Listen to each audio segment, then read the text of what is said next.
na tuwepo kwa sababu ya matumizi endelevu ya rasilimali za ziwa hili. Mimi ndiye msimamizi wa sera ya uvuvi, lakini pia ni msimamizi wa utekelezaji wa ilani ya chama katika maelekezo yanayohusu uvuvi. Mheshimiwa Waziri Mkuu, tumekuwa na matatizo makubwa matatu katika ziwa hili. Tatizo la kwanza ni la usalama kwa upande wa uokozi ambalo sasa linatatuliwa. Lakini la pili ni la usalama kwa upande wa majangili na uhalifu.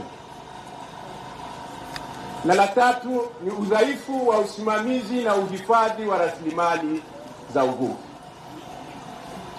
Yote matatu yana maelekezo mahususi ndani ya ilani, lakini maelekezo mahususi ya Mheshimiwa Rais. Hili limekwisha, lakini utakumbuka kwenye vikao vya kiserikali, na wewe ni msimamizi wetu mkuu, Mheshimiwa Rais ameelekeza kuimarisha mifumo ya ulinzi na usalama katika maziwa yote nchi nzima na bahari, ili kukomesha vitendo vya uhalifu, unyang'anyi na wizi vinavyoendelea. Na mimi nimeshatembelea mikoa yote ya kanda ya ziwa. Mambo yaliyokuwa yanalalamikiwa ni mambo matatu hayo hayo. La kwanza, kwamba samaki wanaisha kwa sababu ya uvuvi usiozingatia sheria.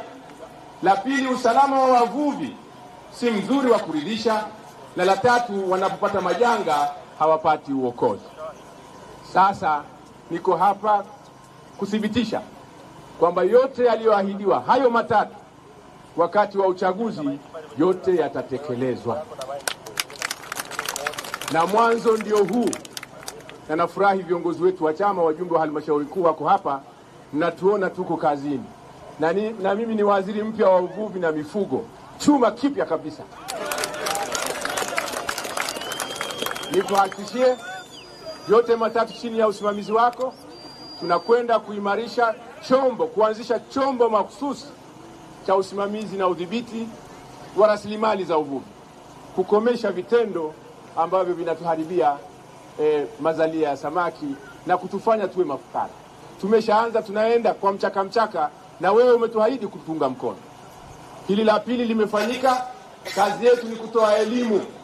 Habari kwa wavuvi sasa ni 110. Ukipata tatizo 110, utakuwa umefikiwa, utakuwa umeokoka. La pili ni la ulinzi na usalama.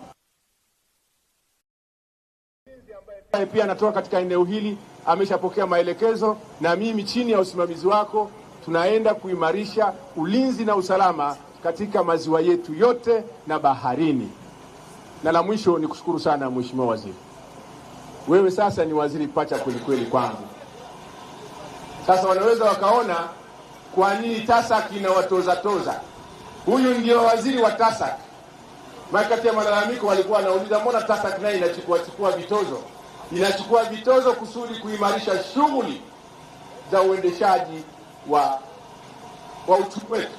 Kwa hiyo nikushukuru sana na nikupongeze sana Mheshimiwa Waziri Profesa Mbarawa kwa kuja hapa kuthibitisha kwamba wizara yako ni mdau mkubwa kwenye sekta ya uvuvi. Na washukuruni sana kwa kunisikiliza. Asanteni sana.